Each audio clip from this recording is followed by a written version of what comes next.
Après dîner, l'empereur, qui avait à peine mangé, a essayé de nous lire dans un accord 6 la séance de l'Académie. Son accent et toute sa personne n'avaient ni la force ni le feu ordinaire.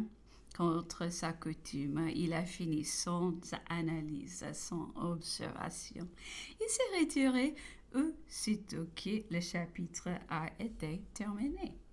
Madame la maréchale Lefebvre, 18. L'empereur continuait d'être souffrant au retour d'une promenade en calèche. Il s'est mis au bain. Il m'a appelé. Il y est devenu gai.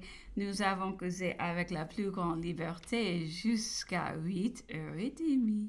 Il a voulu dîner dans son cabinet et m'a retenu les lieux, le tête-à-tête, l'élégance du service et la propreté de la table me donnaient, en disais-je, l'idée d'une petite bonne fortune. Il en a ri, il m'a beaucoup questionné et fait causer sur Londres. Mon émigration au prince, l'évêque d'Arras, il revenait lui-même sur les principes à l'époque de son consulat. Il en donnait des détails et des anecdotes bien curieuses. De là, nous sommes passés à l'ancien cours, à la nouvelle. Beaucoup de ces choses ne sont rien que des répétitions. Je crois les avoir déjà mentionnées ailleurs. D'autres qui ne sont qu'indiquées dans mon manuscrit demeurant désormais perdu. Voici seulement ce que j'ai transcrit comme nouveau.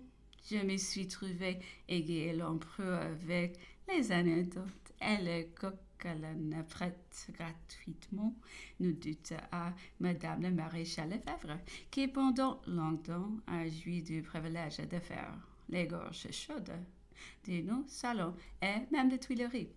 Je m'en étais donné, disais-je, tout comme un autre, jusqu'à ce qu'un jour je m'interdis à jamais en apprenant un trait d'âle qui éprouvait l'élévation de ses sentiments autant que la bonté de son cœur.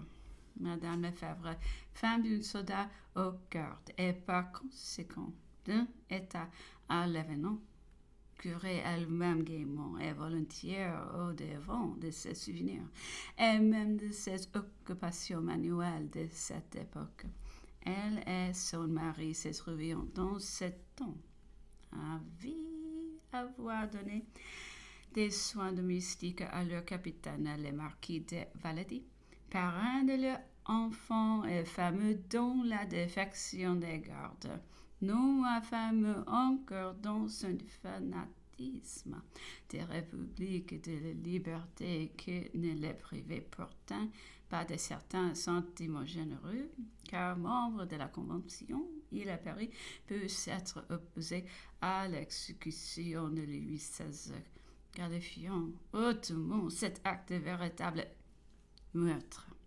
Ajoutons de la meilleure foi du monde qu'il était déjà assez malheureux d'avoir été roi, puis qu'on songeait à lui infliger d'autres châtiments. La veuve de ce député aurait eu de son émigration reçu tout aussitôt les offres et les soins les plus touchants de ménage Lefebvre, parvenu alors à un haut degré de splendeur et de crédit. Un jour, Madame Lefebvre accourut chez elle et dans son langage usité. Mais savez-vous, lui dit-elle, que vous n'êtes pas bon et que vous avez bien peu de cœur entre vous autres gens comme il faut. Nous, toutes bêtement soldats, nous en agissons mieux. On vient de nous apprendre que M. Untal, un de nos anciens officiers et le camarade de votre mari, vient d'arriver de son émigration et qu'on les laisse ici mourir de faim. Ce serait grande honte. Nous craindrions, nous autres, de l'offenser si nous venions à son secours. Mais vous, c'est autre chose. Vous ne pouvez que lui faire plaisir. Portez-lui donc cela de votre part. et elle lui jeta un rouleau de 100 louis ou 1000 écus. Sire, depuis ce temps, disais-je, je n'ai plus eu envie de me moquer de Madame Lefebvre. Je n'ai plus senti peu qu'une vénération profonde et je m'empressais de lui donner la main aux Tuileries et je me trouvais fière de la promener dans vos salons en dépit de tous les qualibets que j'entendais bourdonner au-dessus de moi. Nous avons parcouru alors un grand nombre de rapports de bienveillance exercés par les nouveaux parvenus en faveur des anciens réunis. Et c'était beaucoup de traits à l'événement, entre autres les galanteries recherchées, peut-être de celui qui est de simples soldats parvenus au grade de maréchal ou de haut général. Je ne me souviens plus. Se procura un jour la satisfaction dans sa splendeur nouvelle de réunir un dîner de famille son ancien colonel et 4 ou 5 officiers du régiment qui, très revêtus de son uniforme primitif et n'employant vis-à-vis d'eux que les mêmes qualifications dont ils s'étaient servis autrefois. Et voilà pourtant, observait l'empereur, la vraie manière d'atteindre la fureur des temps. Car des pareils procédés doivent nécessairement créer des grands échanges de bienveillance réciproque entre les parties opposées. Et il est à croire que dans ces derniers temps, les obligés auront obligé à leur tour, ne fût-ce que pour demeurer quitte.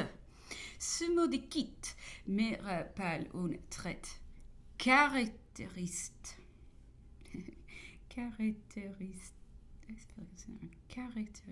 de l'empereur qui doit trouver ici sa place. En général, dans son département, s'était rendu coupable d'excès qui portait devant les tribunaux, devant lui coûter l'honneur, peut-être la vie.